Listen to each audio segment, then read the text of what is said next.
Once upon a midnight dreary, while I pondered, weak and weary, over many a quaint and curious volume of forgotten lore, while I nodded, nearly napping, suddenly there came a tapping, as of someone gently rapping at my chamber door. "'Tis some visitor," I muttered, rapping at my chamber door. Only this, and nothing more. Distinctly I remember it was in the bleak December, and each separate dying ember wrought its ghost upon the floor. Eagerly I wished the morrow, vainly I had sought to borrow from my books a crease of sorrow, sorrow for the lost Lenore, for the rare and radiant maiden whom the angels named Lenore, nameless here forevermore. And the silken, sad, uncertain rustling of each purple curtain thrilled me, filled me with fantastic terrors never felt before, so that now, to still the beating of my heart, I stood repeating, "'Tis some visitor entreating entrance at my chamber door, some late visitor entreating entrance at my chamber door. This it is, and nothing more." Presently my soul grew stronger, hesitating then no longer. "Sir," said I, "or madam, truly your forgiveness I implore, but the fact is I was napping, and so gently you came rapping, and so faintly you came tapping at my chamber door, that I scarce was sure I heard you. Here I opened wide the door. Darkness there, and nothing more. Deep into that darkness peering, long I stood there, wondering, fearing, doubting, dreaming dreams no mortal ever dared to dream before. But the silence was unbroken, and the stillness gave no token, and the only word there spoken was the whispered word, "Lenore?"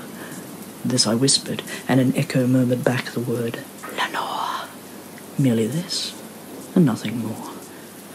Back into the chamber turning, all my soul within me burning, soon again I heard a tapping somewhat louder than before. "Surely," said I, "surely that is something at my window lattice. Let me see then what thereat is, and this mystery explore. Let my heart be still a moment, and this mystery explore. 'Tis the wind, and nothing more." Open here I flung the shutter, that when with many a flirt and flutter in there stepped a stately raven of the saintly days of yore.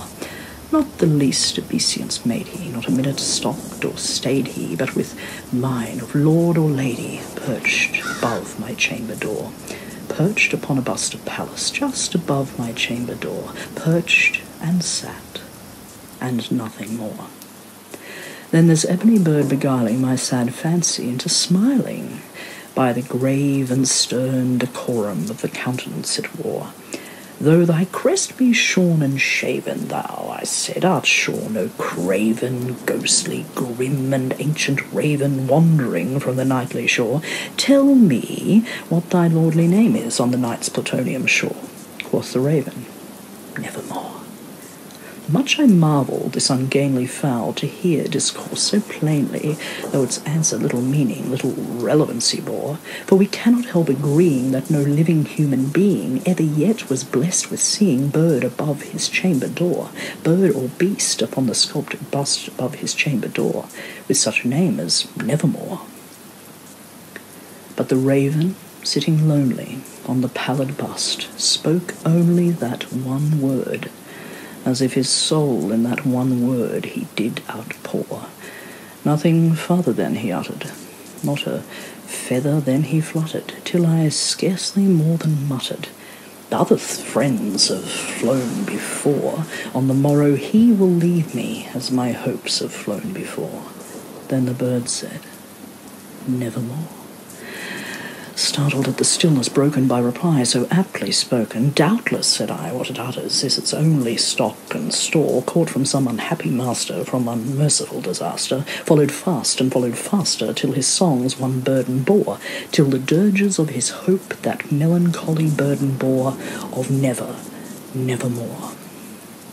But the raven, still beguiling all my fancy into smiling, straight I wheeled a cushioned seat in front of bird and bust and door, then upon the velvet sinking I betook myself to linking fancy upon fancy, thinking what this ominous bird of yore, what this grim, ungainly, ghastly, gaunt, and ominous bird of yore meant in croaking, "Nevermore."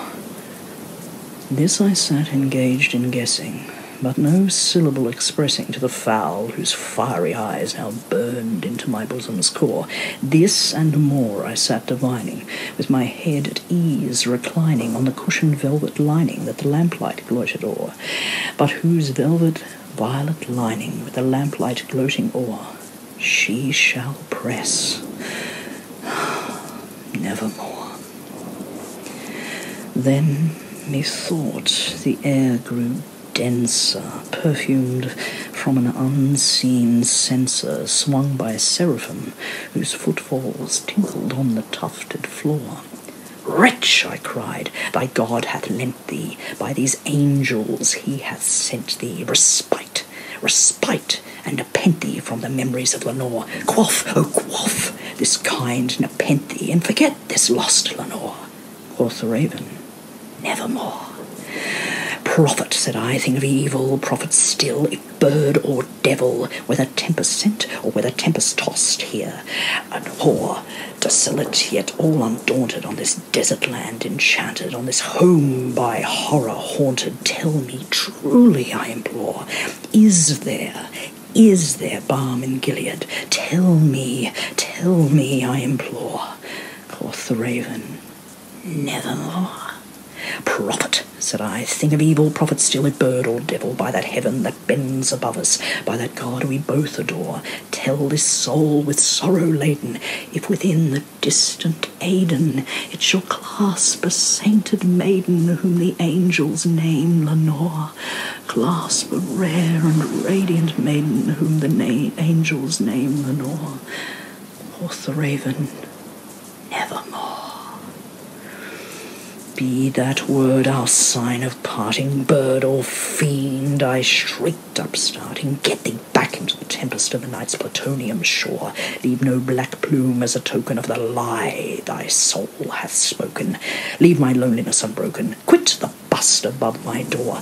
Take thy beak from out my heart, and take thy form from off my door." Quoth the raven, "Nevermore." And the raven, never flitting, still is sitting on the pallid bust of Pallas just above my chamber door, and his eyes have all the seeming of a demon's that is dreaming, and the lamplight o'er him streaming throws his shadow on the floor.